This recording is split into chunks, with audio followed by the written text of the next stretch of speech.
Talking Oregon football with Spencer McLaughlin. He's kind enough to go through all the positions, both sides of the football. When you shop on Amazon, please use the link that we provide in the description in this section. Be looking out for Spencer's banner. That's where you can track him on X and so forth. All right, folks, we're moving to the defense. Get ready to be impressed because this is a unit that obviously scuffled in 2022. It was a fun season to watch if you weren't invested in Oregon football, just like me, just watching the games and 42-40. Here we've got another one going. But number 22 in total defense, number 20 in yards per play against, number 9 in scoring defense, 27th against the rush. That's yards per carry. I like to go to the yards per play metric. And 13th in pass efficiency defense. Against that offensive schedule with the likes of, we could run down the list, pretty good. Yeah, I think it's hard to not feel good. There are a lot of key losses, particularly along the interior of the defensive line. So Brandon Dorlus was Oregon's best defensive lineman last year.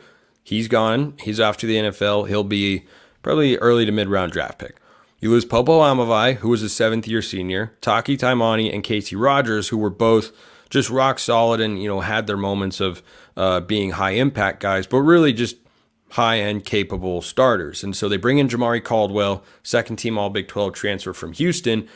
And then that's what spring football is for. Like one of, if not the biggest question on defense for Oregon going into spring football is who's stepping up along the defensive line. Now they have 6 blue chip recruits that are interior defensive linemen for the most part from the 2023 class who all redshirted last year. Except I think one might have played in too many games, but they all redshirted, and some combination of 2 or 3 of those guys are going to be either starters or regular rotation players. Then you have the 5-star true freshman Aiden Breland coming in. Jericho Johnson, a 4-star, was a pretty highly touted recruit.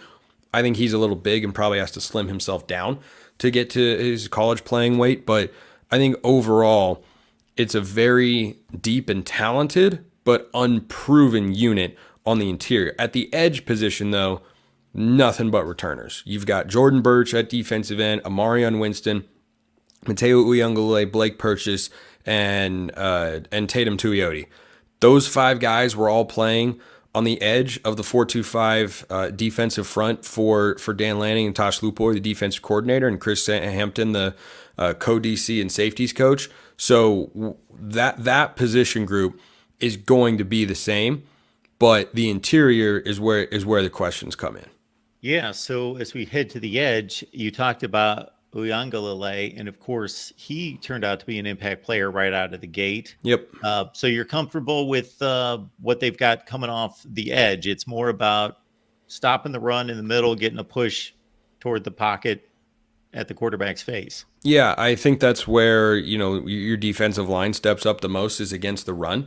Certainly getting interior pressure is a part of it, but, typically the leaders in sacks are defensive ends, or in Oregon's case last year, blitzing safety in Evan Williams. So I think that the Ducks are in a good position to showcase, the recruiting classes that they've put together over the last couple of years. And I'm more than a little excited to see, how that all shakes out and, who rises to the top of the depth chart and who kind of falls back, who's just a rotation player, because it's anybody's guess. Like, how do you differentiate when you haven't seen significant snaps between this 4-star defensive lineman and that 4-star defensive lineman? Like, if you go watch their huddle film, they're all going to be impressive, of course. That's why Oregon offered and recruited them and has kept them around in the first place. So, it could be a lot of different guys, and they rotate a lot of defensive linemen. I think last year they probably played somewhere in the 8 to, 1, 2, 3, 4, 5, 6, 7. They probably played about 9 defensive linemen consistently last year between the interior and the edge spots. So, you lose 4. That means, you've brought in 1, but there are still 3 spots there that you're going to need guys to be a part of. So definitely fascinated to see how that all shakes out. And, I think Oregon can get better pressure on the quarterback, or at least better sack totals from their defensive linemen.